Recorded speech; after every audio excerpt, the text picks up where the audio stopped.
और ज्यादा, पहले आप 44 मांग रहे थे, लेकिन अब और ज्यादा सीटें ममता बनर्जी को देनी होंगी अगर वो आपको अपने साथ शामिल करना चाहती हैं। लेकिन आप ये कह रहे हैं कि आप ममता बनर्जी के भी साथ जाने के लिए तैयार हैं, एक महाजोत बना सकते हैं बीजेपी को बाहर रखने के लिए। लेकिन अगर आप अलग पार्टी बनाएंगे, जिसको के लिए आप लगातार कोशिश कर रहे हैं, चर्चा कर रहे हैं, वैसे भी वहां पर पहुंचे हैं, अगर वो गठबंधन आप बनाएंगे जिसमें ममता बनर्जी भी मैदान में हो, आप भी मैदान में हो और बीजेपी भी मैदान में हो, तब तो बीजेपी को ही फायदा होगा। तो आप तो बीजेपी को ही फायदा पहुंचा रहे हैं, आप कह रहे हैं बीजेपी को बाहर रखने के लिए सब कुछ कर रहे हैं, तो इससे तो बीजेपी को फायदा होगा, आप और ओवैसी अगर मिल जाएंगे तो।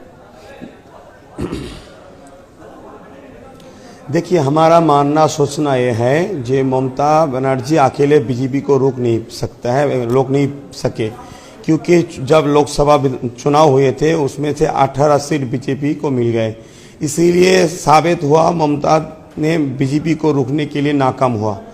तो इसीलिए हम लोग चाहते हैं अगर नहीं भी आए तो हम लोग चुनाव लड़ेंगे। इस चुनाव से हम लोग चाह रहे इंशाल्लाह बीजेपी को कुछ नुकसान होगा हमारा मैदान में नापने से, इसमें फायदा नहीं होगा, नुकसान होगा, क्योंकि हमारे साथ हार मजहब हार। जी बताइए बताइए, कौन कौन है आपके साथ? हाँ, हमारे साथ हर मजहब के आदमी लोग हैं, हर धर्म के आदमी लोग हैं, इसीलिए शायद हमारा जो गठबंधन हो रहे हैं इससे हम लोगों का फायदा है। अगर ममता जी ने चाहते हैं जो हमारा नुकसान है तो आ जाइए, और नहीं चाहे तो अपने बारे में अपने साइड में लड़े, जो गणतंत्र अधिकार है हम अपना सोचेंगे किसका नुकसान हो रहा है, किसका फायदा हो रहा है। क्या ममता बनर्जी के साथ अगर आपका कुछ गठबंधन नहीं होता है, जो कि अभी लग रहा है कि नहीं होता हुआ दिखाई दे रहा है, जितनी आप सीटें मांग रहे हैं वो नहीं होगा, तो आप क्या आखिरकार वोट कटवाई साबित होंगे? देखिए, ये बात तो गलत है, इसमें बहुत सारे दल प्रार्थी दे रहे हैं, किसी को वोट कटवा नहीं बोल रहे हैं। जब अगर कोई हमारे मुसलमान जैसी नाम अगर सामने आ जाए तब बोल रहे हैं वोट कटवा।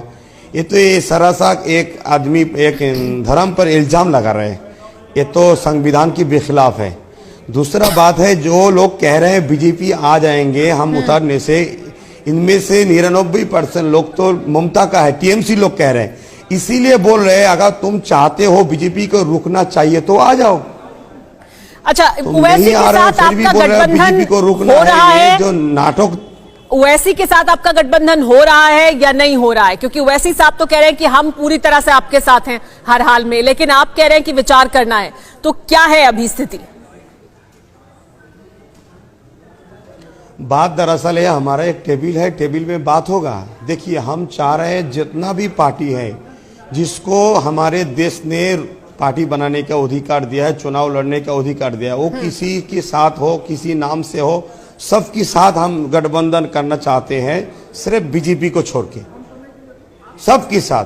तो लिहाजा यहाँ जो हमारे ओवैसी साहब आए हैं, हमारा तो इंशाल्लाह एक साथ होना चाह रहे हैं, हम लोग सब एक साथ होंगे। बीजेपी के साथ क्यों नहीं? फिर भी बीजेपी के साथ क्यों नहीं? अगर वो लोगों के विकास की बात करेंगे, अगर वो पश्चिम बंगाल में वो सब कुछ जो अब तक नहीं हुआ उसको अगर वो करने का वादा करते हैं, आपके एजेंडे पर बात करते हैं, तो फिर बीजेपी के साथ क्यों नहीं? इसीलिए बीजेपी के साथ नहीं है। जो हमारा मानना है, बीजेपी कुछ ऐसा काम किया है जिससे हमारा देश का बहुत नुकसान हुआ, जिसका गरीबी ज्यादा हो गए और संविधान के खिलाफ कुछ काम कर रहे हैं, हमारे नजरे में ऐसा आया है, इसीलिए हम बीजेपी के साथ नहीं जाना चाहते। लेकिन अब्बास सिद्दीकी साहब, तोहा सिद्दीकी जो आपके चचा हैं, वो तो मुलाकात करते रहे हैं बीजेपी के नेताओं से। 2017 में उन्होंने मुलाकात की थी बीजेपी के नेताओं से। मुकुल रॉय से आपके फरफरा शरीफ में लगातार वो आते रहे हैं, मुलाकात करते रहे, अब वो बीजेपी में चले गए हैं, तो क्या अब मुलाकात नहीं होगी? देखिए सर, अपना अपना बात है, अपना अपना सोच है। मेरे चाचा का क्या राय है, क्या सोच है, वो चाचा का बात है। हम जो जानते हैं, जो अपना परिवार के बारे में हम कुछ बात नहीं करना चाहते हैं, हमारा अपना राय है, क्योंकि हम पीर मानने वाला है हम, इसीलिए हमारा गुरु जो है, चाचा जो है मेरे बाप जैसा अब्दुल्ला है, उसके बारे में कुछ कहना नहीं चाहते हैं।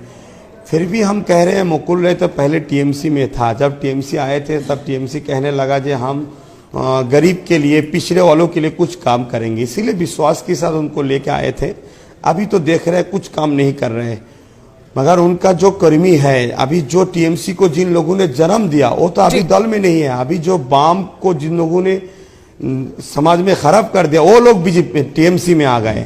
यही सबसे टीएमसी के लिए नुकसान फायदा है। फिक्र आपकी, सोमवार से शुक्रवार रात 9 बजे सिर्फ TV9 भारतवर्ष।